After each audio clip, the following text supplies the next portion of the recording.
chainpoker.com.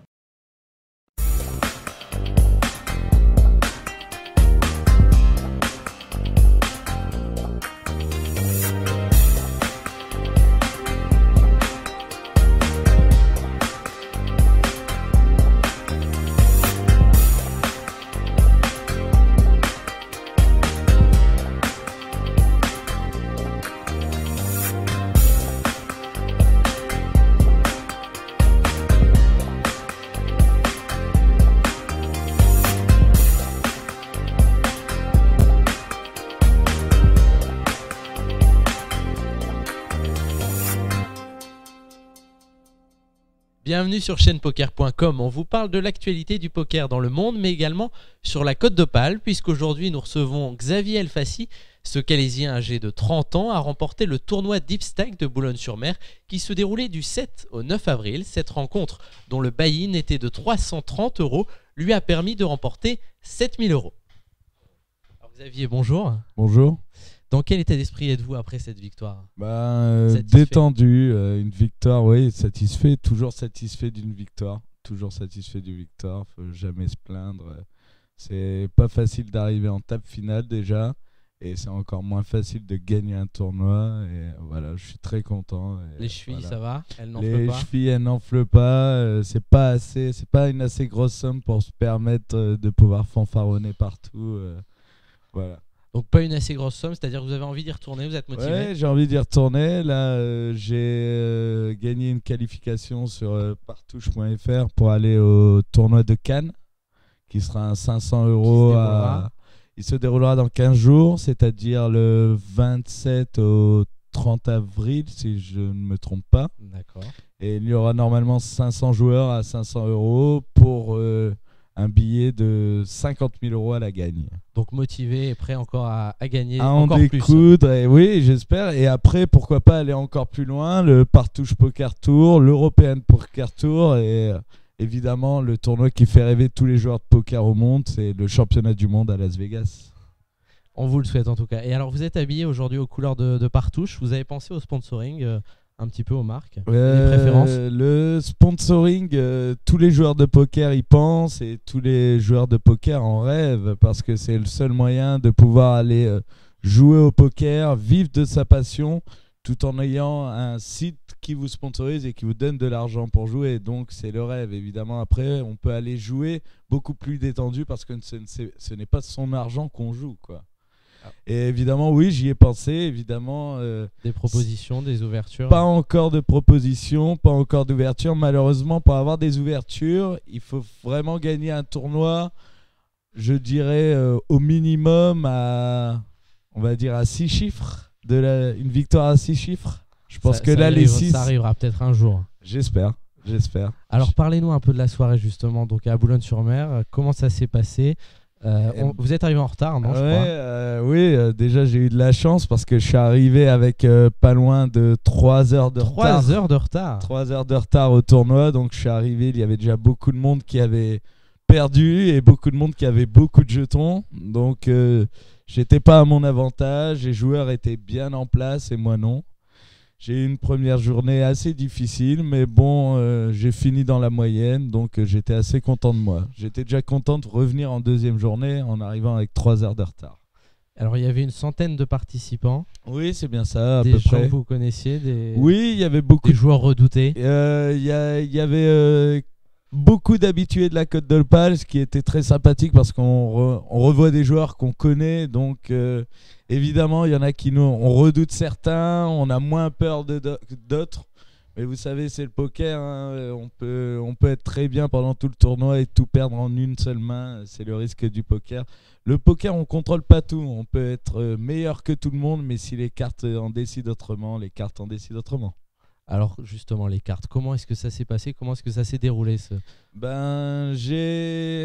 J'ai joué assez normalement pendant le premier jour. Le deuxième jour, j'ai joué un style quand même beaucoup plus agressif. Ce qui m'a réussi, parce que bon, j'ai pu arriver jusqu'à la table finale. Oui, mon but était d'arriver en table finale quand même avec assez de jetons pour ne pas être mourant. Et j'ai réussi donc en arrivant à une table assez, pas trop difficile, je vais dire, pas facile, mais pas trop difficile. J'ai réussi à monter beaucoup de jetons juste avant la table finale. Et Beaucoup de jetons, c'est-à-dire. C'est-à-dire que bon, de mémoire, la moyenne était à, je crois que la moyenne était à pas loin de 200 000 et je devais être dans les 300 000 jetons. Donc j'avais presque 50% au-dessus de la moyenne, ce qui n'est pas mal. Ce qui n'est pas mal. Alors, le buy-in du tournoi était à 330 €. Comment est-ce que vous êtes arrivé à ce tournoi, à y participer? Je me suis qualifié tout simplement en allant faire un 20 € rebuy, c'est-à-dire ce tournoi-là m'a coûté 60 €. 20 € plus une double add-on, un rachat de jetons. Et donc avec ces 60 €, j'ai fini premier. J'ai gagné une somme en espèces qui s'élevait à 700 € plus l'inscription à ce tournoi. D'accord. Donc ce tournoi, j'y suis allé les mains dans les poches. Comme on dit dans le jargon, c'est un free roll, c'est-à-dire c'est un tournoi qui me coûtait rien. Vous y avez cru quand même jusqu'au bout. Jusqu'au bout, la table finale, le troisième jour. Vous n'avez pas pris la tête? Si, je me suis pris la tête tous les soirs en rentrant pendant 1 heure, en réfléchissant aux coups que j'ai joués, si je les avais bien joués ou mal joués. Mais je fais ça sur toutes mes mains toute la journée. Alors c'est une habitude. Une habitude à prendre. Alors parlez-nous, est-ce que vous avez d'autres exploits que celui-ci? Comment ça... J'ai quelques résultats à mon actif. Ça fait combien de temps exactement que vous... J'ai ma première partie de poker, j'avais 13 ans. 13 ans. Donc vu que maintenant j'en ai 30, ça fait 17 ans que je joue. Bon, évidemment à 13 ans, on joue pas comme à 20 ans ni à 30 ans. Mais bon, à l'époque, on jouait au poker 5 cartes fermées. On jouait avec mes petits cousins. C'était notre jeu. Et bon, j'ai jamais vraiment arrêté. Oui. De l'argent ou à cet âge-là, des gages aussi, c'est pas mal. Des gages, c'est pas mal. Et voilà, sinon, comme palmarès, j'ai pas grand-chose. Si ce n'est, j'ai fait le championnat de Belgique en 2000 à peu près. Et j'ai fait premier français, 25e sur 850 joueurs. Au bout d'une semaine de poker. Pareil, je m'étais qualifié pour 50 €. C'était une belle performance. Ouais. J'ai tenté pour faire plusieurs gros tournois, mais j'ai pas réussi. Par exemple, le Partouche Poker Tour ou les EPT, mais j'ai pas réussi à me qualifier encore. Et sinon, dernièrement, j'ai fait quelques résultats dans les petits casinos alentours, comme Boulogne, etc., où je gagne de temps en temps. Vous bougez beaucoup, vous restez... On est obligé de bouger. On est obligé de bouger dans le poker parce que les gros tournois se passent loin ou dans les grandes villes. C'est-à-dire, au bout d'un moment, les tournois, on joue pour gagner le gros tournoi, évidemment. Je joue sur Internet, j'ai fait 2-3 victoires sur quelques tournois, sur PokerStars, sur Partouche, j'ai gagné aussi, sur Winamax aussi, bon, je joue un peu partout. Et j'ai souvent fait premier sur quelques tournois, ça, j'ai pas à me plaindre de mes statistiques. Vous êtes allé, si c'est pas en ligne, en live, vous êtes allé jusqu'où pour jouer au poker? Ouais. J'ai été à Las Vegas. Las Vegas. J'ai Tout le monde en rêve. Tout le monde en rêve. Tous les jeux. Le Lamec des poker boys. Tout le monde rêve de Las Vegas. C'est le meilleur endroit pour jouer au poker. Il n'y a rien d'autre à dire. Les tables n'ouvrent et ne ferment jamais. C'est le régal pour un joueur. Limite à devenir fou. Envie d'y retourner? Toujours. Peut-être d'y vivre. Très bien. Et donc pour en revenir à votre parcours, pas de grosses victoires encore pour le moment, peut-être que ça va venir, mais est-ce que vous avez des souvenirs qui sont puissants à vos yeux? Oui, je me rappelle encore du coup que je perds au championnat de Belgique il y a plus de 12 ans maintenant, où je perds avec couleur contre full. Et je me rappellerai toute ma vie de ce coup parce que le jeune homme, je l'avais bluffé 4 fois d'affilée, je lui avais montré mes cartes et à la fin il me paye parce qu'il ne me croyait pas et j'avais couleur. Et il monte un full en runner-runner, c'est-à-dire en tirant 2 cartes. Et c'était incroyable et je me suis voulu d'avoir montré mes cartes, d'avoir prouvé que je bluffais. Mais bon, d'un autre côté, c'est le poker. Ça vous a permis d'apprendre. Oui, exactement. Il faut toujours apprendre de ses erreurs et même... je pense que même quand on joue un coup au poker, il faut toujours réfléchir. Même si on gagne des jetons, c'est pas parce qu'on a gagné les jetons qu'on a bien joué le coup. On a bien joué le coup quand on a pris un maximum de jetons à son adversaire. Et pour ça, il faut bien analyser son coup et bien y avoir réfléchir. Une vraie stratégie. Exactement. Savoir varier son jeu, jouer agressivement, défensivement, savoir attendre, un jeu de patience. C'est vraiment un jeu de patience, il faut vraiment y croire parce que quand vous restez assis pendant 12 heures par jour, juste en jouant aux cartes au poker, avec des personnes, par exemple, à votre droite et à votre gauche, que vous aimez pas trop, par exemple, et qui vous parlent et qui vous racontent leur vie, ça alors arrive, que vous ça en arrive, avez ça. rien à faire. Vous savez, il faut de la patience, hein. Faut de la patience. Faut y aller avec un casque sur les oreilles. peut-être. Exactement, faut toujours le casque au cas où. Au cas où, ça c'est un conseil que je donne. Prenez un casque parce que si votre voisin il vous fatigue, c'est ce qui vous sauvera. Et alors, donc c'est une vraie passion en fait pour vous le poker. Oui, c'est une vraie passion. Écoutez, il y en a c'est le football, il y en a c'est le vélo, il y en a C'est le poker. Moi c'est le poker. Je me lève l'après-midi, je me dis quel tournoi je vais faire aujourd'hui, quelle stratégie à adopter, quelles erreurs j'ai fait la veille si j'ai perdu, comment est-ce que j'ai joué la veille si j'ai gagné. Oui, évidemment. Vous dormez quand même la nuit? Non, la nuit je joue au poker, évidemment, je dors que le matin. Je passe la nuit à jouer au poker, je dors entre 6h et midi, 1h. Et après, je rattaque. Donc ça, c'est vraiment tous les jours, vous jouez au poker C'est tous les jours, je joue au poker. En ligne En ligne au minimum, et j'essaie au mieux d'aller jouer en réel le plus souvent possible parce que j'aime le réel autant que le online. Mais c'est deux jeux totalement différents. C'est-à-dire online, on joue tellement de mains contre tellement de monde et il y a une telle quantité de joueurs, c'est vraiment... c'est un autre jeu, c'est totalement différent. Évidemment, quand vous avez quelqu'un en face de vous et que vous avez joué pendant une demi-heure avec lui et que vous savez que c'est un bluffeur et que c'est un fou et qu'il peut pousser tous ses jetons avec 2 et 3, c'est plus facile à jauger quelqu'un en face comme ça que quelqu'un devant son ordinateur avec juste sa photo et vous saurez jamais. Parce que c'est vrai qu'il y en a qui jouent que online ou que en live et vous avez choisi de faire les deux. J'ai choisi de faire les deux et j'essaie toujours de progresser dans les deux. Et je pense qu'on peut apprendre. Il y a Gus Hansen, qui est un grand professionnel du poker, qui disait qu'on peut apprendre toujours de tous les joueurs. Et il a raison. Il y a des grands joueurs de poker online, il y a des grands joueurs de tournois en réel, il y a des grands joueurs de cash game online, il y a des grands joueurs de cash game en réel. Et on peut apprendre de tout le monde. J'ai encore vu des coups, des joueurs... à la télé expliquer que si d'autres joueurs avaient joué leur coup différemment, eux, ils auraient pu gagner le tournoi.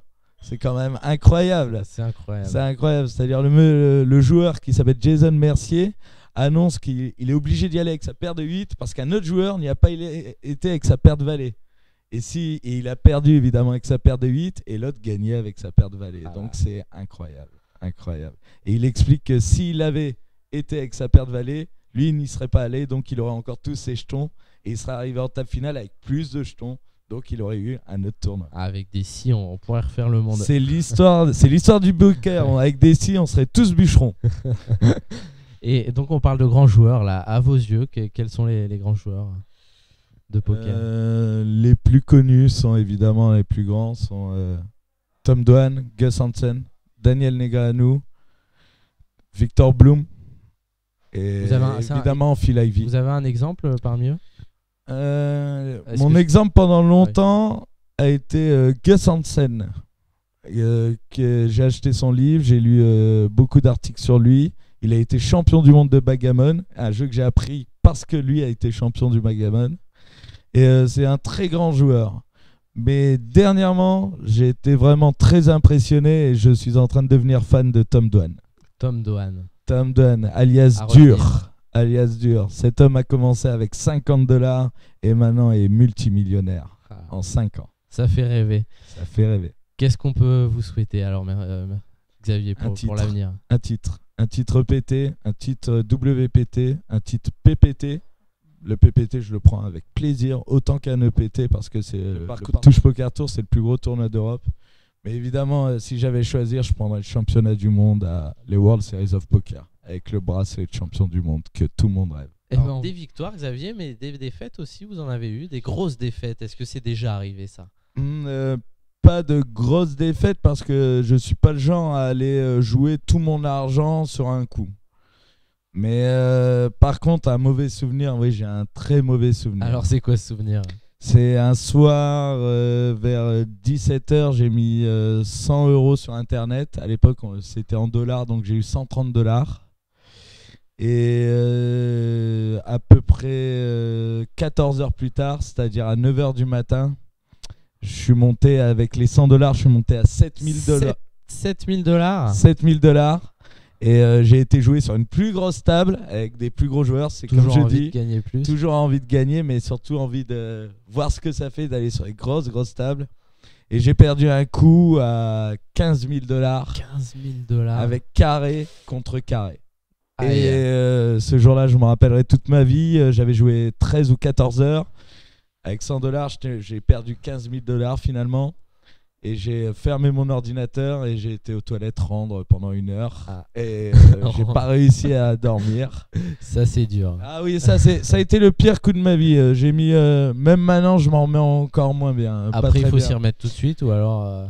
Oui, il y a beaucoup de joueurs qui se posent cette question, quand s'arrêter, ou est-ce qu'il y a un moment il faut vraiment arrêter.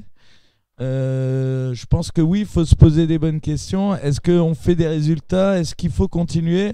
Ou est-ce qu'à un moment c'est vraiment la passion et on perd vraiment trop d'argent? Moi, bon, je sais que tous les joueurs de poker le disent, ça fait des hauts et des bas. Il y a des moments où vous allez gagner régulièrement et des moments où vous allez perdre Quand on arrive en régulièrement. bas, on peut se dire en fait, on va remonter maintenant. Exactement, mais c'est ce qu'on se dit à chaque fois malheureusement, et on peut descendre encore plus bas, encore plus bas. L'envie de se refaire est très dangereuse, Il vaut mieux se refaire un petit peu par petit peu qu'essayer de gagner beaucoup d'un coup. Surtout au cash game. C'est sûr.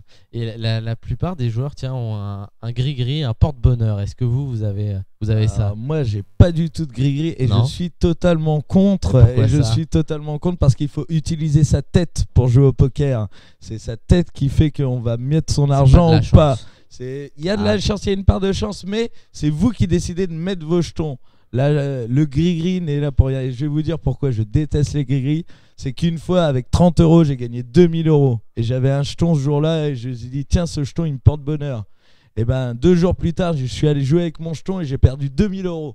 Alors la preuve que le gris-gris, ça sert strictement Donc, à c'est rien. l'expérience qui a J'ai fait, ouvert la fenêtre, je l'ai jeté par la fenêtre, le gris-gris. Les gris-gris, ça ne sert strictement à rien. Il faut analyser ses coups et se servir de sa tête. Pas de gris-gris, Xavier. Pas de gris-gris pour moi et jamais. Et merci beaucoup d'avoir accepté. Merci cette à vous de invitation. m'avoir reçu et Merci. à bientôt, j'espère. À bientôt. Suivez toute l'actualité du poker sur chaînepoker.com. chaînepoker.com